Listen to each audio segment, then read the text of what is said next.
What's up, game fanatics? O'Dell Harmon Jr. here with the one and only Tom Kenny. How are you doing, sir? Hey, good, O'Dell. Welcome to the Krusty Krab. Look at this place. Wow, this is amazing. And if you didn't know, Tom Kenny is the voice of SpongeBob SquarePants. I mean, yes, still winning Employee of the Month every month. Still doing it. Keeping the dream alive, baby.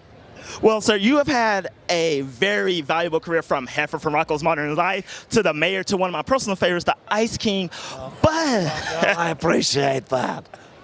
But 20 years later, did you still think you'd be the voice of SpongeBob SquarePants and going strong? No, I didn't. I can't believe that I'm still working in animation voiceover all those years later, because it's the job that I always wanted. It was my dream job since I was a little kid, and it was hard to bust into it. It was hard, Like, I was a stand-up and an actor and a sketch actor before all that, and that stuff, I figured it out. But getting my nose under the tent of voiceover, it took longer, and so I got Rocko's Modern Life in 1993 or whatever, and then that show went for a couple of seasons, and then it was done, and then I didn't book anything for like another year and a half, where I was like, oh, I guess Rocko is going to be my voiceover career. You know what I'm saying? Yeah. And then, luckily, I started hitting, and Steve Hillenburg had worked on Rocko's Modern Life, and he came up with SpongeBob, and luckily for me, he said, I want this guy to be SpongeBob. I don't want to hear anybody else. I don't need to hear. He said, I don't need to hear anybody else. This is the guy. This is the voice I've been hearing in my head. And so let's move on to casting the other characters now. And 20 years later, still working with those people that Steve picked. The cast is all the same folks. Now, nobody's dead or in prison, so we're doing good. We're doing good. Well, I'm glad to hear no one is dead or in prison. No, we're doing all right. Although, who knows what's going to happen at this Comic-Con. Oh, you're right. You're right. Yeah. Fingers crossed that nobody ends up in prison, including us. Right. But we got some stuff planned for after. But the weekend is young. The weekend's young. So I'm glad you mentioned Mr. Hillenburg. I just want to say, it's a great loss that he passed. But what are some favorite memories with him and working with him? And he got you here. He literally handpicked you. So how's that feel? And just he changed our lives, all of us. He gave us this gift of being, not just employment for 20 years, which is really great, but also being employed on something that has like a nice association for people, like a nice, warm, a silly association, like a friendly association for people. So SpongeBob is something that means something to people. Kids that grew up with it take it into their adult lives. They have kids, or kids that were there for the first wave of SpongeBob, watched it with their parents, and so it's I feel like Steve just gave us this beautiful present that I'm still unboxing. It's still the unboxing video 20 years later. that is beautiful, honestly. And Mr. I loved him. He was a great guy. He would right up until the end. He would be in our sessions. He would come and sit in the recording sessions with us, and he was always just such a nice, friendly, affable presence. Laughed. The best boss of all time. The anti-Mr. Krabs.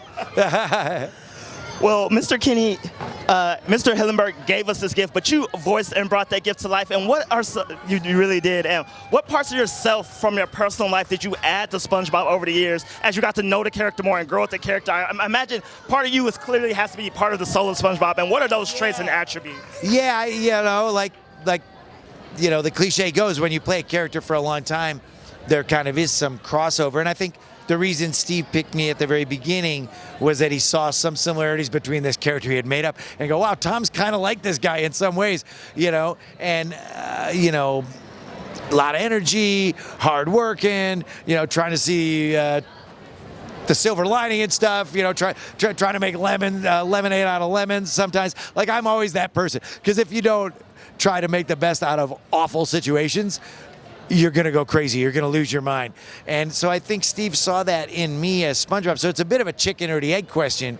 But I will say that SpongeBob, being such a positive character, has definitely impacted my worldview, especially during troubled times. You really do try to hold on to that positivity, because it's what you got. You can't give yourself over to negativity on the dark side and be depressed. And with everything that's going on in the world, and in this country in particular, you can't let the jerks win. You know, don't be a jerk. It's Christmas. And sometimes you go, God, the jerks are winning. The jerks are winning. And man, I can't believe it. The mean people are winning. And it's like, no, this can't stand. I can't be in a world where the mean people win everything. So you just try to do your best to be one of the nice people and one of the positive forces that hopefully can turn the tide. You are 100% correct in that. And you said, talking about changing the world, what SpongeBob clearly has. For one thing, he's changed the world is memes. SpongeBob is like grandfather of memes and meme culture. How do you feel about that? Did it surprise you when you started to know that SpongeBob was a meme for everything in every situation? Yes, I think the chicken SpongeBob was the first one, you know. And I love that. I love the meme thing because there's new ones that keep coming out all the time.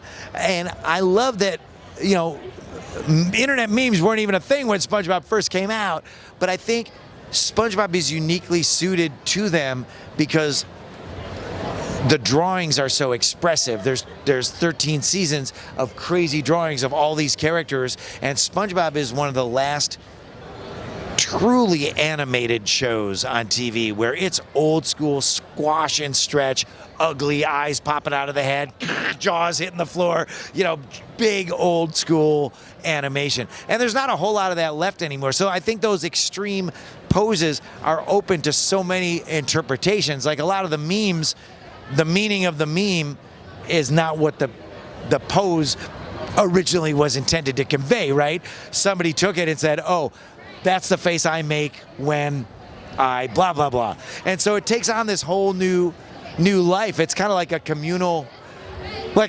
experience. It's like found art, you know, and I love it. I love it. It's cool.